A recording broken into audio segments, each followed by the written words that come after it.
October 22 night. Sino yung nag-abang dito dun sa premiere talaga ng Ace Pro 2? Nice, nice. 9 a.m. So, speaker po natin ngayon is si Sohes Creative.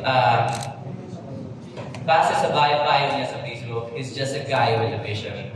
Pero isa siyang award-winning filmmaker, isa sa pinakamagaling na content creator ng Insta360 sa Pilipinas.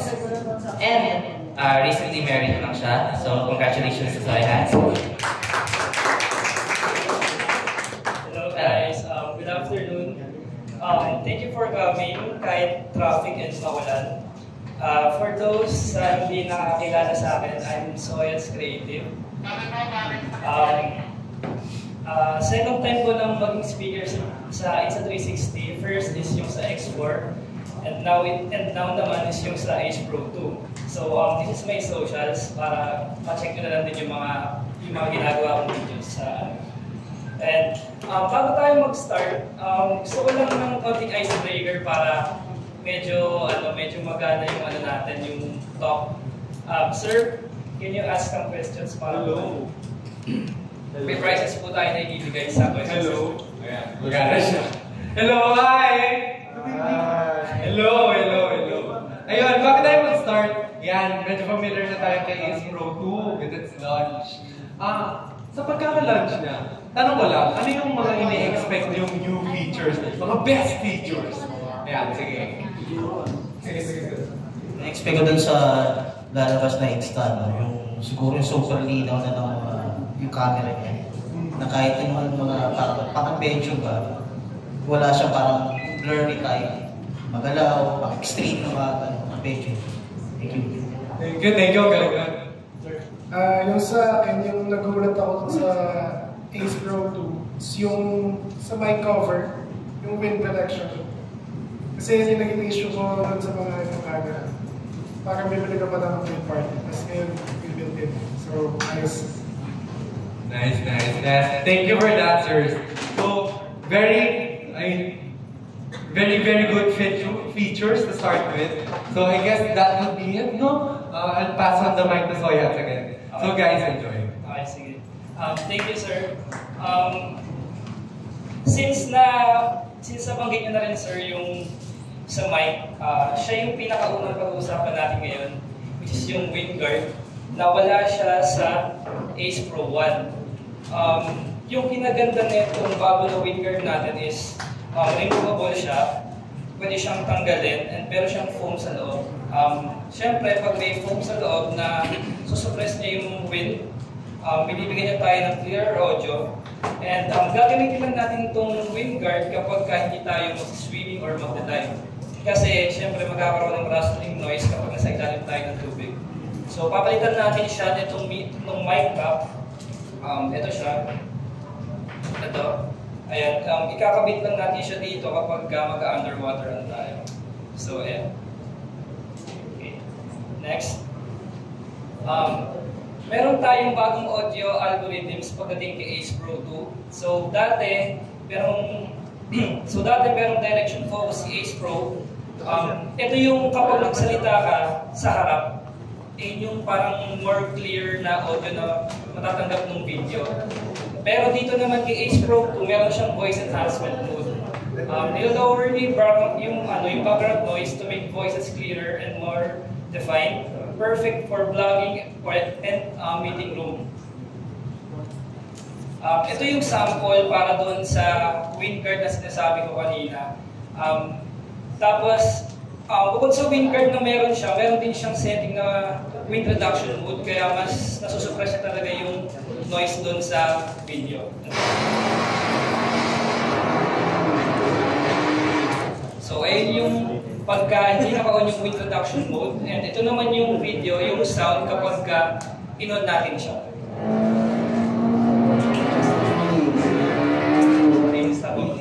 So, ibabalik ko lang para lang ma-appreciate natin yung pinag-aiba.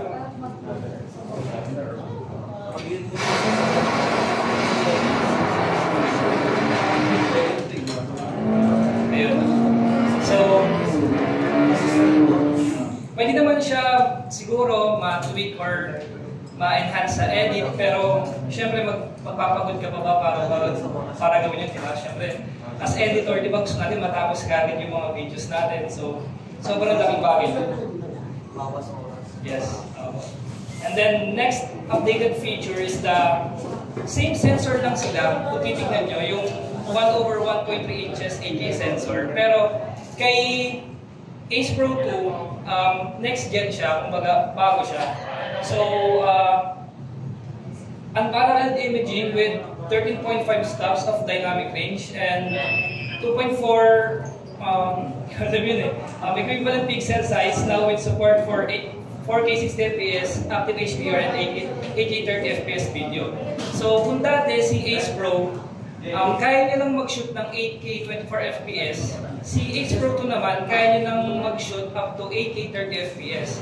So, most of the time, yung mga hobbyists, hindi nila ganoong na-appreciate yung 24 and 30 fps. Pero kung video enthusiast ka, videographer, filmmaker, malaking bagay sa iyo yung 24 fps and 30 fps. Kasi si 24 fps, siya yung nagbibigay sa atin ng cinematic motion blur kapag naternohan natin siya ng tamang shutter speed. And si 30 fps naman, ginagamit natin siya for vlogging, live streaming, yung mga ganun, for TV. So, kasi si 24 fps pala, kaya siya cinematic kung tawagin. Kasi yung mga videos niya na nagagaling sa kanya is a bit choppier and nagbibigay ng natural look. Kapag kay 30 fps, medyo smooth na kasi siya. So, ayun. And next feature is the Pro Imaging Chip. Kung dati, si Ace Pro, meron siyang 5nm AI chip. Ngayon, nadagdagan na siya ng Pro Imaging Chip. Kung dati, si 5nm AI chip, pinaprocess niya na yung noise reduction and yung image processing. Si Pro Imaging Chip, tumutulong siya para mas magbigay ng mas malinaw and mas magandang video. So, naghahati sila ng workload. Hindi na siya isa lang. Kaya yung mas nakukuhang video para kay Ace Pro 2 is mas malinaw. Mamaya may ipapakita ko sa inyo kung bakit kung paano lumilinaw yung isang video sa Ace Pro 2. So, eto, kagabi ko lang shoot yan. Sa gilid is yung Ace Pro 1. Sa right is yung Ace Pro 2. Mas malawak yung field of view niya kung makikita niyo sa Ace Pro 2. Magkadikit ko siyang sinuta, nakaganto yan. Ayun, nakaganyan siya nung naglalakad ako. Tapos, ang max ngayon ni Ace Pro 2 sa pure video mode is 4K 60fps. Dati kay Ace Pro 1 is 4K 30fps lang. So ngayon, pwede ka na mag-slow mo sa Ace Pro 2 gamit yung pure video mode. And yung settings nila same lang. Naka-auto lang, hindi ko siya manual para for the sake of the video lang. Ayan. The next naman, ito. Kung kanina, 4K 30fps lang si Ace Pro 2 and 4K 60fps kung kanina, 4K 30fps lang si Ace Pro 1 and si Ace Pro 2 naman ay 4K 60fps. Ito naman same sila. Talagang same lang sila. Kung mapapansin nyo, ito.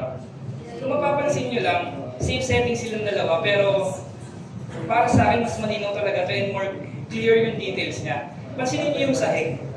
Dito, parang medyo washed out na yung sahig eh. Parang ano na siya, di ba? Parang less detailed na siya. Dito naman, makikita mo pa rin yung mga reflections, yung mga ibang detail, kumbaga. So, ayun yung isa sa maganda sa upgrade ng Ace Pro 2. Kahit same sila na 4K 30fps, improved pa din yung image processing niya dahil sa dual AI chip. Next naman, sa Ace Pro 1, dati, meron tayong 2.4-inch flip touchscreen and yung pixel per inch niya is 192. Yung nakikita mong details and colors sa screen ng monitor ng Ace Pro. And yung nits niya, yung brightness niya, kumbaga, is 850. Ngayon, kay Ace Pro 2 naman, 2.5 na siya ngayon, 2.5 inch, and 329 pixel per inch. Ibig sabihin, mas detailed and mas maganda yung nakita mong image quality sa monitor niya, kahit maliit siya. And 900 nits na rin siya, mas maliwanag na siya ng konti. Ayun. Next is the lens guard. So, dati, di ba kay Ace Pro 1, natatandaan ko yun kasi, nagtanong ako, sabi ko, paano pag nabasag po yung lens or paano pag na-scratch po yung lens? Meron po ba siyang parang mabibili na lens guard? Sabi sa akin, hindi daw. Kasi parang parang dadalhin mo siya sa mga service center ng Insta360, tapos libre na yung gawa, ay yung mga materials na gagamitin, pero yung gawa babayaran mo. Parang ganun yun dati. Pero ngayon, na-improve na nila yun. Siguro baka maraming concerns about the lens guard. So, inat nila ngayon yan. Ngayon natatanggal na siya. Isang ikot lang pwede siyang tanggalin. Ayan. Easily removable siya. Tapos, ayun. Teka lang. Kapit ko lang yan. Ayun. So, kahit masira siya, pwede siyang mapalitan. Next is yung field of view ni Ace Pro and the Ace Pro 2. So yung sa Ace Pro 1, meron siyang 151 degrees field of view. And na-upgrade siya kay Ace Pro 2, meron na siya ngayong 157 degree field of view. So kung titingnan nyo by numbers lang, hindi siya ganun kalaki, diba? Kasi parang 6 lang yung nadagdag. Pero sa mismong output ng video, malaking bagay na yun. So, ayun, 16mm yung lens niya and yung kay Ace Pro 2 is 13. So kung dati meron tayong tatlo, action, ultra, and dewarp. Ngayon, kay Ace Pro 2, meron siyang mega view and linear view. Mamaya ipapakita ko sa inyo kung ano yung mega view and yung linear view. So ito, pinagtabi ko yung Ace Pro 1 and Ace Pro 2. Ito si Ace Pro 2, si Ace Pro 1. Kung mapapansin nyo, nasa bandang left na si Ace Pro 2, pero nakukuha niya pa rin yung ibang shots dito sa gilid. And mas angat pa rin yung dito, yung sa may ceiling. And ayun, nakita niyo naman talaga na mas wide si Ace Pro 2, di ba? Ayun yung gamit ko ditong camera is yung action view. Yeah. And then next naman is yung ultra view. Yeah. Dati, ayun lang yung mga settings nila para sa Ace Pro 1. And yung image quality niya, di ba? Check niya lang, parang ibang-iba talaga siya. Ano yan, naka-auto yan. Wala akong minamaw dyan or kahit anong edit, post-process, wala. Kahit ano. So, next is the dewarp view. And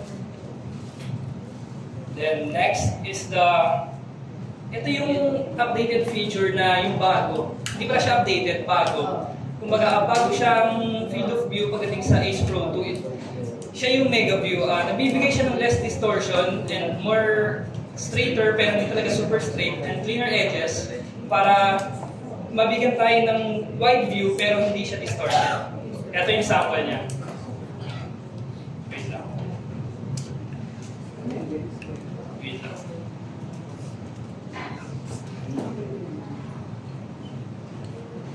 Sorry, wait lang. Ayan.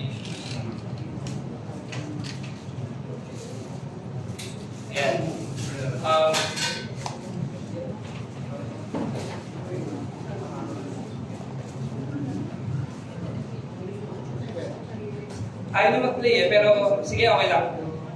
Ito, ang gamit ko dito is Ace Pro 2 and Ace Pro 2 din. Parehas sila. Naka-stand lang siya. And ito yung ultra view. Pagdating dito, makikita nyo na may konting distortion, di ba? Ayan, parang naka-bend siyang ganun. Pero dito kay mega view, since nilalasin nyo yung distortion doon sa gilid, kahit wide, ayun yung kinakalabasan niya. Ang sabi dun on paper, ang nakalagay, nilales niya lang yung distortion. Pero parang halos, di ba? Parang halos wala ka nang makikita ng distortion, di ba? Diba? So, ayun. Si Ultraview, sir, bagay siya sa mga action para magkaroon ng sense of parang mabilis, parang gano'n. So, ayan. And meron din tayong bago, which is yung kung may mega view, meron din tayong linear view. Ito yung ginagamit para sa mga vloggers. Kung papansin nyo dito sa mega view, ang sobrang wide niya, di ba? And ayun nga, yung less distortion. Pero dito naman sa linear view, ito yung field of view na bagay para sa mga vloggers kasi talagang straight shot. Para kang kumuha sa cellphone or sa mga camera, mga ganun, yung hindi naka-fish na. Yes, yes. And yun nga na hindi siya ganun ka-wide gaya ni Mega View. So, pero ito, perfect talaga yung ano niya, yung mga edges niya. And next is next feature is yung waterproof niya. Kung dati 10 meters lang or 33 feet, ngayon 39 feet or 12 meters. Pero same pa rin sila ng lalim kapag mayroong dive case, which is 60 meters or 197 feet. And kung magtatanong kayo kung yung battery ba ni Ace Pro 1 ay pwede gamitin kay Ace Pro 2, pwede. Halos same lang, hindi pala halos, same talaga sila ng size and same din silang fast charging, same silang 80% in 22 minutes and fully charged in 47 minutes. Pero ang pinagkaiba lang nila, yung battery ni Ace Pro 1 is 1,650 mAh lang. And si Ace Pro 2 naman ay 1,800 mAh. And mas tumatagal si Ace Pro 2 ng 3 hours compared kay Ace Pro 1 which is 100 minutes. So mas matagal yun, big upgrade yun para sa akin kasi battery ang mahal di ba? So talagang malaking bagay yung matagal siya malooban. Okay, punta naman tayo sa mounting, wait lang, sige. Bago tayo magpunta sa mounting accessories, meron ba tayong questions dyan na wala? So far wala pa naman. Sige. Ito sir. For the mounting and accessories, si standard mount, siya yung pinaka-OG na mount talaga ni Insta360 Ace Pro. Ito siya. And lightweight and secure, pero ayun, ginagamit siya for quick disassembly and assembly. Isang ganyan lang, ayun, tapos magnetic din siya kaya talagang strong grip. Hindi na siya natatanggal kahit anong gawin. And then next is yung utility frame. Ito yung parang cage dun sa mga cameras natin. Hindi lang siya nagbibigay ng protection, pero nagbibigay din siya ng mga iba't ibang mounts, ng mga ibang mounting options. For example, itong mga cold shoe dito, pwede kang maglagay ng, for example, ilaw or mic, yung mga ganun, or anything na kasya sa cold shoe. Ayun, tapos, hindi lang yung sa mga cold shoe, yung yung purpose niya for protection. Meron din tayo dito for vertical mounting and sa ilalim naman for horizontal mounting. Ayun. Next is yung vertical horizontal mount. Kung kanina kay utility frame, lahat siya naka-cover yung size niya. Dito, ang pinaka-purpose nila talaga is yung mounting option. Is yung lang talaga, yung vertical and yung horizontal mount lang. Ayun lang yung pinaka-purpose niya. Hindi mo siya pwedeng kabitan ng cold shoe or anything, mount lang talaga literal. So, ito yung pinaka-favorite kong yung parang mounting option pagdating kay Insta360 Ace Pro.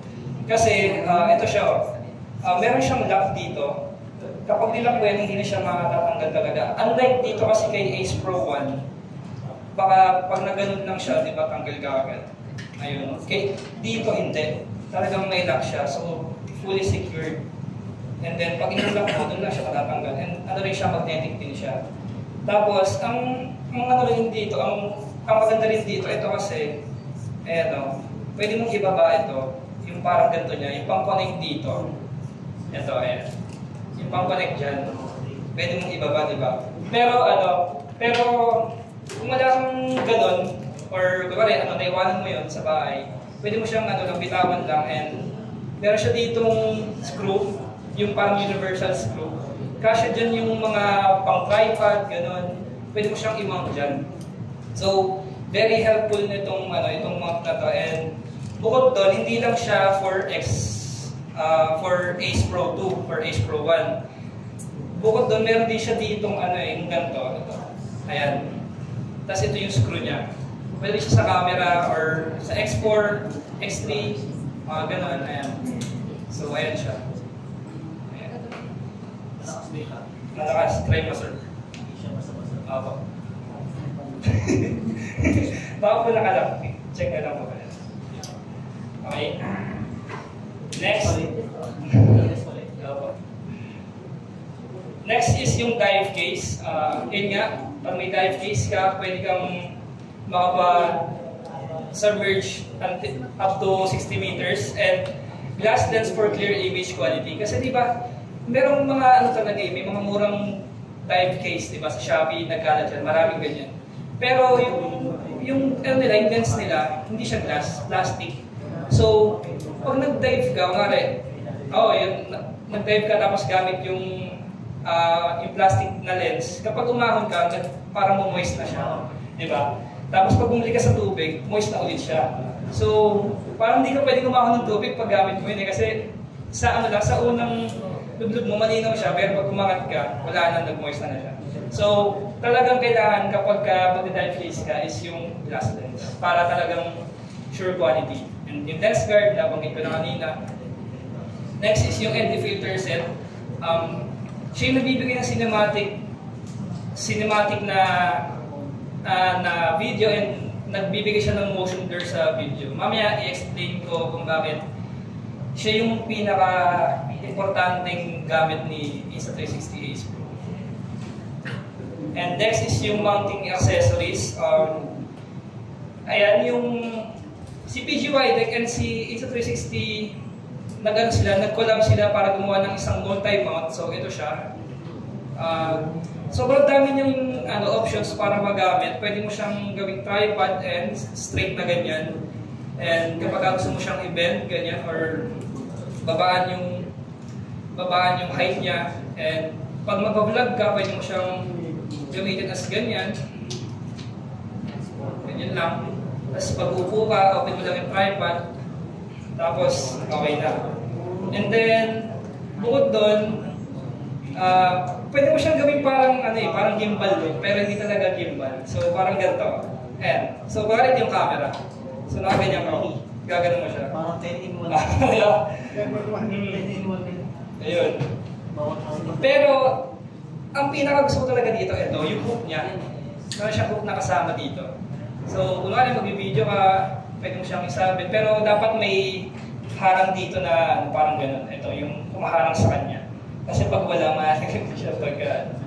Sige na. Pwede mong ipasa sa likod para ma-try din ng ito. Heavy duty yan, solid yan.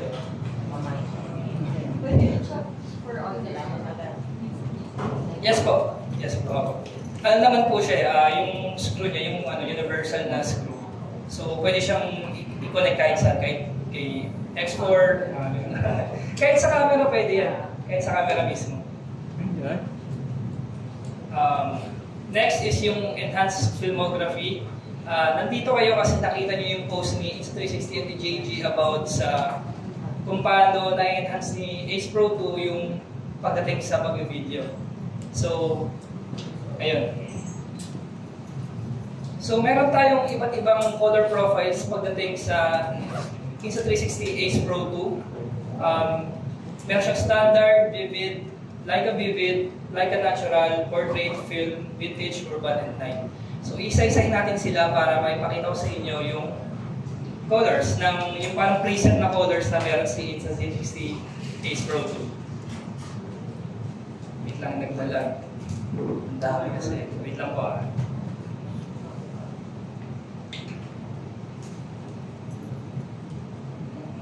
While waiting lang, pwede nyo i-check to, yung sabi ko kanina na mount.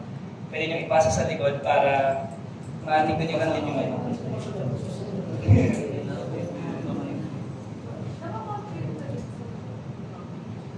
Oh yes, sorry, hindi siya natatanggal. Pero basta yung screw niya is yung universal, pwede siya. Kahit sa camera pwede yan, doon sa mga ganun.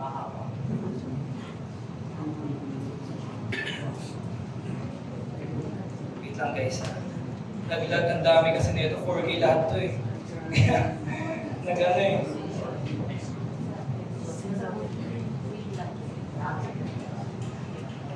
Wait lang guys.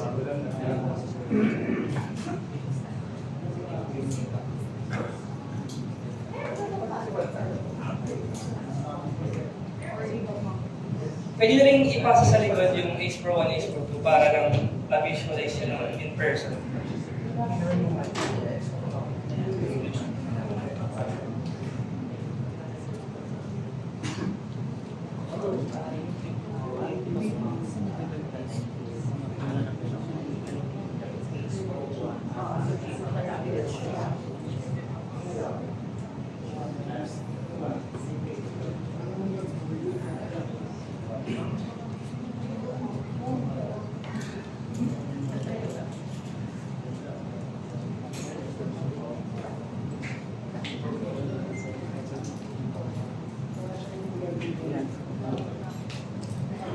Sorry dun sa sa technical issue. Ang bigat kasi nun eh. 9 videos yun, puro 4K. Sorry. So ito na. Balik tayo sa kanina. Okay na.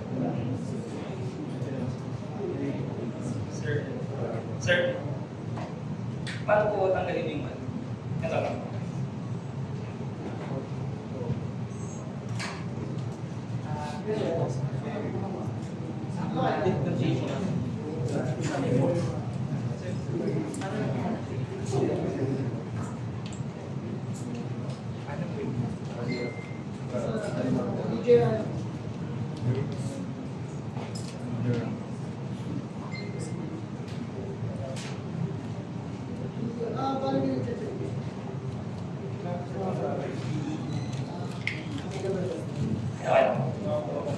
Okay, so balik tayo. Sorry sa interruption.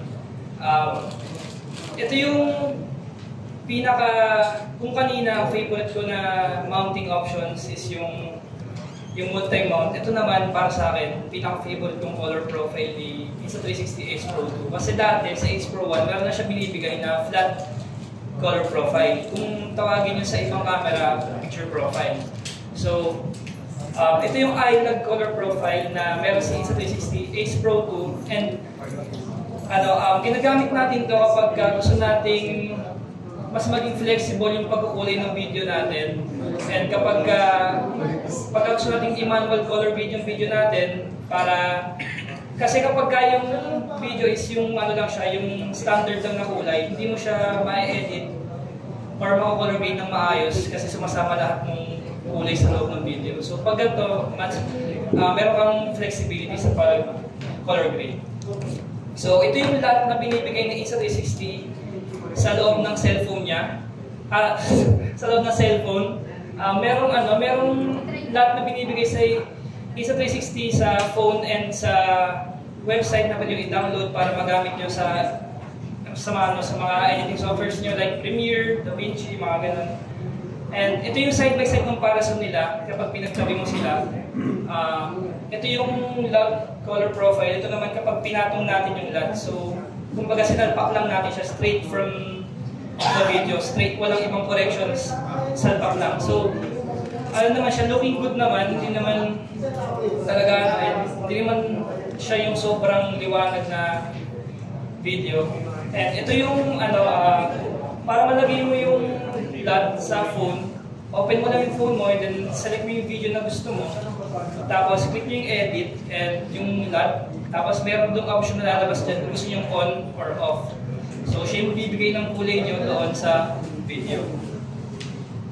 Siyempre, kung pwedeng maglagay ng LUT, gamit yung Insta360 LUT, siyempre pwede din tayo maglagay ng LUT na gusto natin, di ba? Kumbaga meron tayong choice, kumbaga, yun yung gusto ko kaya ito lagi ginagamit ko. Pero ako as an editor, hindi talaga ako magaling magkulay. Hindi ako magaling mag-color grade. So umaasa lang ako sa LUT. Tapos patong ko lang, tapos adjust ko na lang kung yung gusto kong kulay. Ayun na yun. Pero iba-iba tayo ng editing process. So that's my process. So ang ginawa ko dito, naglagay ako ng LUT and medyo bluish siya kasi kaya ako naisip na bluish yung white balance niya kasi umuulan kasi yun eh. Ito yung time na bumabagyo. So parang gusto ko cold lang, cold weather, gano'n. So straight yan na patong. From iLog color profile, straight patong ng LUT na to. So ayun yung kinalabasan niya. Pero pwede nyo siyang i-enhance, pwede siya lagyan ng kung ano-ano, pwedeng lagyan ng bloom or i-enhance nyo yung kulay. So ito naman kapag meron na siyang enhancements like yung mga halation, gano'n, bloom, film print, yung mga ganun. And kung gusto niyo pang mas maging cinematic, kumbaga, syempre, hindi mawala yung cinematic bars. Ayan, tsaka yung naglagay lang ako ng konting flares, kumbaga para mukha ng cinematic. Diba? So, ayun. Next.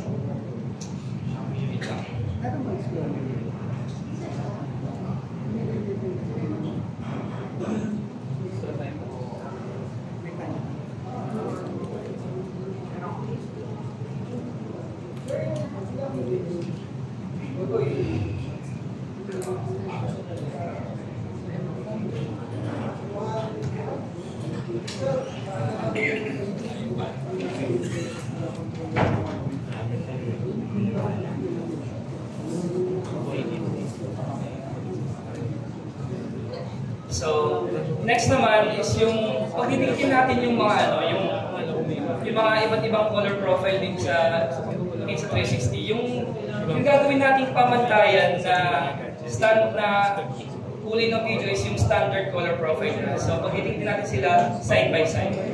So, pero kay Vivid medyo ano lang siya, more ma-saturation lang siya ng content. Ma-contrast lang ng content. So, next is yung night profile. Sa night naman, mapapansin nyo, medyo ano siya eh, medyo bluish. Kasi di ba, kapag night yung, kunwari sa motor, sa video, di ba, hindi naman maganda, hindi naman sa hindi maganda, pero mas, ano lang, mas ginagamit lang yung cold temperature pagdating sa, sa pag-night. So, ayan, si Leica Natural. Ito rin, maganda rin. Kung walang island profile, ito gusto mo yung Leica Natural. Di ba? And kung meron Leica Natural, meron din Leica Vivid.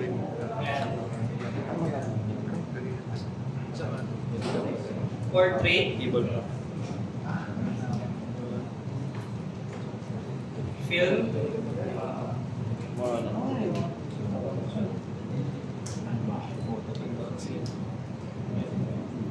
Urban color profile. And yung last is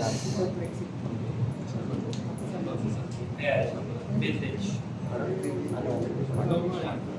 Next naman is yung 4K clarity zoom. Itong feature na to hindi siya pwede sa 8K 24 fps or 8K 30 fps kasi kaya siya tinawag na 4K clarity zoom kasi since 8K sensor si Insta360 Ace Pro 2, paggamit mo si 4K kahit anong frame rate basta 4K, hinahati niya yung 8K para kapag naka one time zoom ka, 4K siya, and then kapag nag times 2 zoom ka, 4K pa rin siya. So hindi nawawala yung quality, parang ganyan. Kasi iba yung nag-zoom ka mismo sa loob ng Ace Pro 2, and iba rin yung nag-zoom ka digitally pagka yung sa edit na mismo. Ipapakita ko sa inyo yung difference ng dalawa. So nakita niyo yung difference ng dalawa. Ito kasi, ito yung sinong ko sa edit. Ito yung sinong ko sa loob ng camera. So, kung mapapansin nyo dito, parang more clear kasi dito na may mga na may parang blurry yung edges niya. And para mas ma-appreciate nyo yung yung quality, ayan yung niya, kulay niya, di ba? Parang medyo malabo. And then, ito naman yung kapag sa loob ng Insta360 Ace Pro. Naka siya. Okay. And sa next is yung underwater mode. Dati walang ganito si Insta360 Ace Pro 1, but ngayon meron na siya, naka-preset na siya. Nasa option ng phone sa may drop-down menu, and click nyo lang yun. Tinutulungan niya na mabawasan yung light refraction kapag sa ilalim ng tubig. Hindi ba yung araw tumatama sa lens and yung tubig gumagalaw-galaw, kaya ayun, nakakatulong siya para dun. Ano yan, sir? Sa post-production na? Or Hindi po. sa mismong camera? Sa mismong camera. Ito po, sir. Asan yung... Kasi... Sir, di ba meron tayo? Di ba kayo? Yes, actually dito yun. Ito, sir. Meron po siya dito mismo. Ito po yung underwater mode. Enable lang po natin siya and kung saan na po siya. Galing, no? Kahit wala na siya. Pero huwag lang po kayo nalagpas ng ng 12 meters. Baka masira bigla pagka. So, bago tayo mag-proceed sa next natin na topic, may mga questions po ba kayo na makasakali mo tanong? Sige, sir. Naman someone may pork pa siya. Apo. Wala na. Apo. Paano kanyari yung mo meron yung ano? Para mas ano rin. Apo, sir. Na meron pork, di ba? Apo. Basta po, kanyari gusto mo lagyan, wala ba siya kung ano yun? Or ano yung white na ano yun siya? Gagamit po tayo ng ibang field of view para po ma-achieve natin yung curve look doon sa video. And kay Ace Pro 2 naman po, 5 naman po yung field of view options niya. Kay Ace Pro 1 is 3 lang. So kay Ace Pro 2, mas marami kong mapagpipilian na options. Thank you. Paano ka sa underwater? Anong function ng pwede mo i-adjust sa LCD? Or ano siya, hindi siya pwedeng ma-adjust pag ginagamit underwater? Yung mismo LCD ko, i-adjust po natin underwater. I mean yung mga settings, pwede mo i-adjust during underwater shooting? Ay, hindi po sir. Kasi, di ba po, kahit ano naman po yata na action camera pag nasa tubig, di ba, hindi po natin siya ma-adjust na. Hindi siya nakiklik talaga. Pero yung LCD, pwede mo siyang i-flip or... LCD po? Wala naman magiging issue pag pinip mo Ito yung ba? speed underwater. Yes po, wala. Wala naman issue. Wala. Huwag lang pong lalagpas ng 12 meters. 12 meters.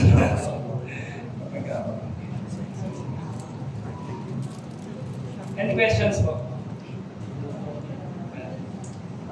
Sige, proceed na tayo sa next. Cinematography tips and tricks. And eto siya.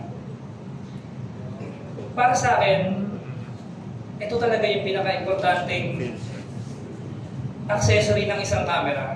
Hindi lang basta action camera, kahit anong camera, phone, or yung mga DSLR or mirrorless, para sa akin, ND filter talaga yung pinaka-importanting accessory ng isang camera.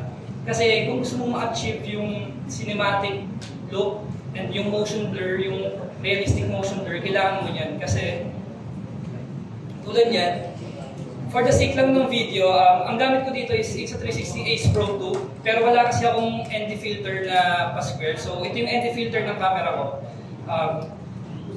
Isipin niyo siya as shades ng camera niyo. Kasi di ba kapag pag gusto mong ma-achieve yung realistic motion blur and cinematic look, kailangan mong sundin yung 180-degree rule, di ba? Yung kung ang gamit mo is 24 FPS, dapat ang shutter speed mo is either 48 or 50. Basta yung pinaka-closest sa kanya kapag dinoble mo. So 24 pag dinoble mo, either 48 or 50. So, kaya yung cinematic look niya, kumbaga. And pag naman 30 FPS, 60 yung shutter speed. Kapag naman 60 FPS, 120 yung shutter speed. And sa video yun, sa video. So, pwede ka naman mag-auto, kasi pag nag-auto ka, magko-compensate na siya, hindi mo na kailangan ng ND filter. Kasi pag nag-auto ka, itataas niyo yung shutter speed mo, kahit naka 24 FPS ka, itataas niyo yun para makompensate niyo yung ilaw. Kasi kapag binababaan mo yung shutter speed, lumiliwanag. Kapag tinataas mo yung shutter speed, tumidilim. So, kailangan mo ng ND filter para ma-achieve mo yung 24 FPS. Okay? So, ito yung sinasabi ko kanina, na motion blur. Ito yung auto settings. 'Di ba makita niyo parang hindi siya di ba? Parang wala siyang motion blur kumbaga. Parang hindi siya realistic. 'Di ba? So ito naman pag may motion blur. Ito merong ND filter to. Ayan. Sobrang laki ng difference, 'di ba? Kung makikita niyo. Ito parang buong-buo eh. Nakikita mo yung nangyayari talaga eh. Kasi pag mataas yung shutter speed, less motion blur and ayun yung reason kung bakit nakikita natin yung bato. Dito hindi na masyado eh, kasi ang taas ng motion blur niya.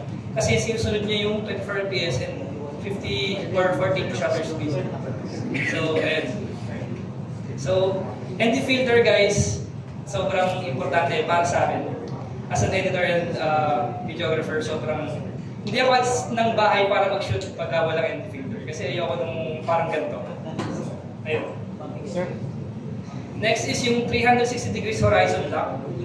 Ito, ginagamit siya more on sa mga sa mga motor, sa mga driver ng motor, sa mga rider. Sorry, nagdala ko eh. Ayan. Kahit maano siya, kahit magalaw siya or ma-rotate yung camera, hindi siya nag-iiba ng posisyon. For example, sa motor, banking, di ba? Nag-banking, gano'n.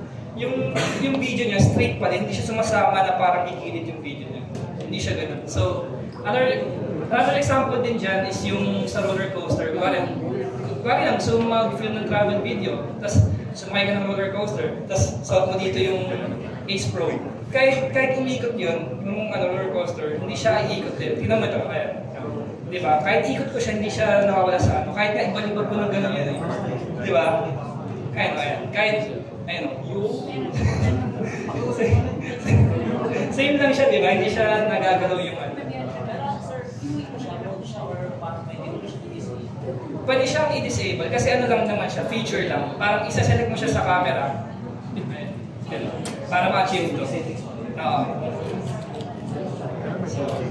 Oo nga pala, itong video na to, siya gamit yung free frame video. Which is yung, pwede mo siyang ipa-vertical, ipa-horizontal, ipa-vertical, and pa-square, or 40, basta gamit niyo yung video na yan, walang problema sa video size.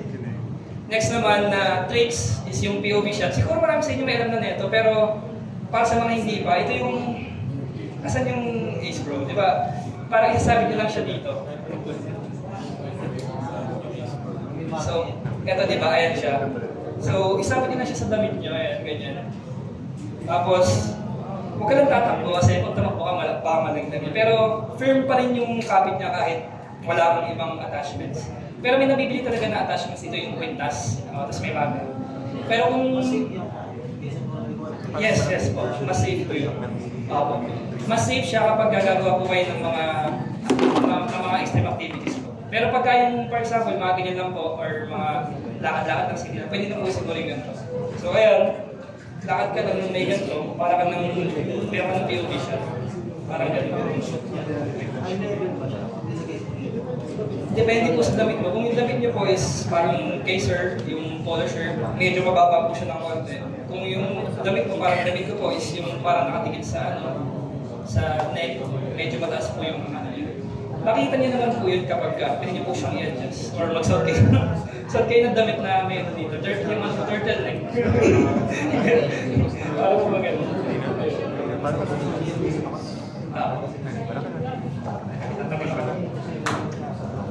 Okay, next. Next is yung high angle shot.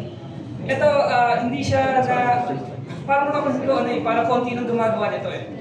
Kasi di ba, for example sa low angle shot, di ba pag low angle shot ang ginagawa natin, i-flip natin yung monitor natin ng 90 degrees, di ba? Tapos nakaganyan tayo, mag-shoot tayo nakaganyan, di ba? Tapos nakita natin yung screen dito. Sa iba ang ginagawa, kapag nag-high angle sila, nakaganyan lang sila. So, yung nakikita nilang screen dito is konti lang, hindi po.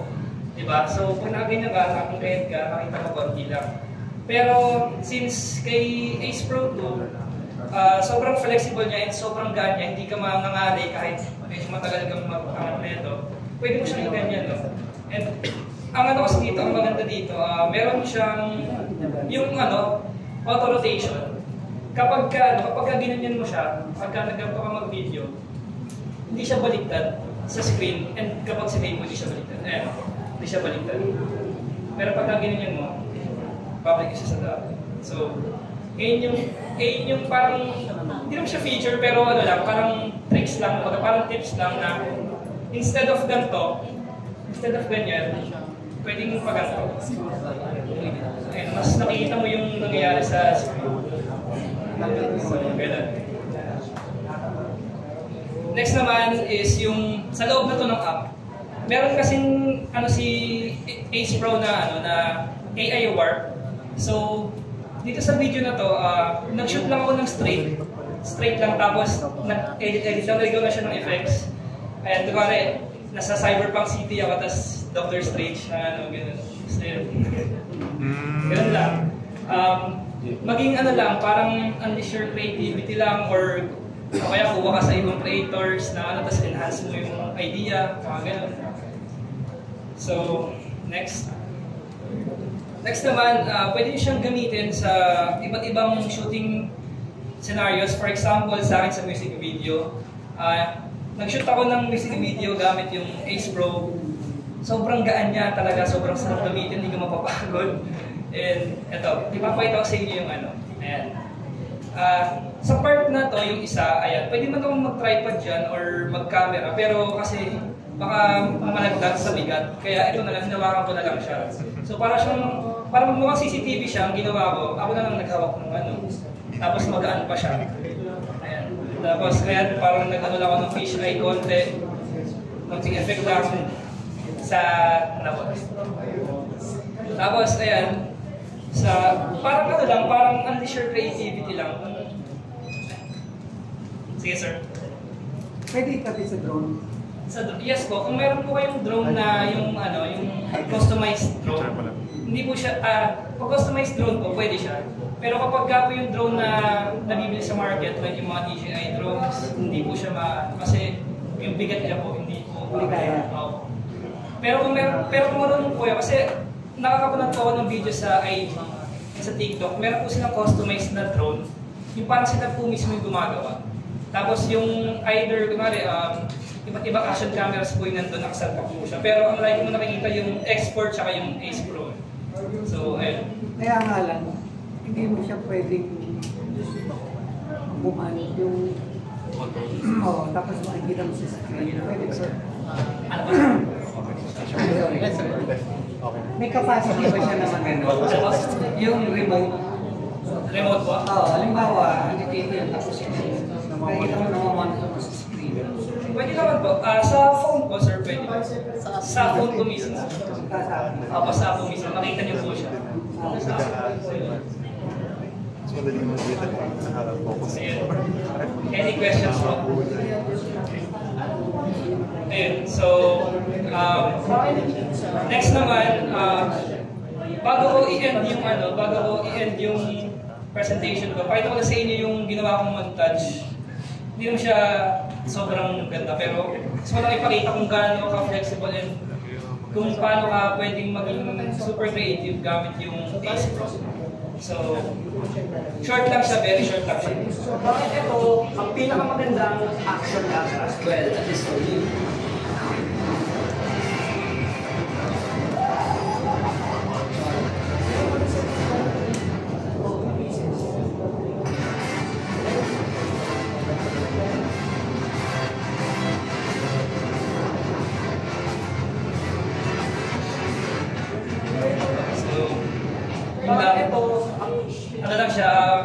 Sa ano lang yun, sa isang vlog ko, tapos ginawa ko lang yung part na yun.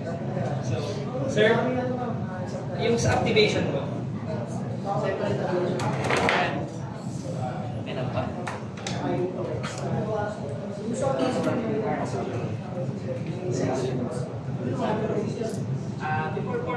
Hello. Ayan. Before po yung question and answer version natin, tsaka yung raffle, I think we should take a short break po muna. There will be food provided by JG, and you can take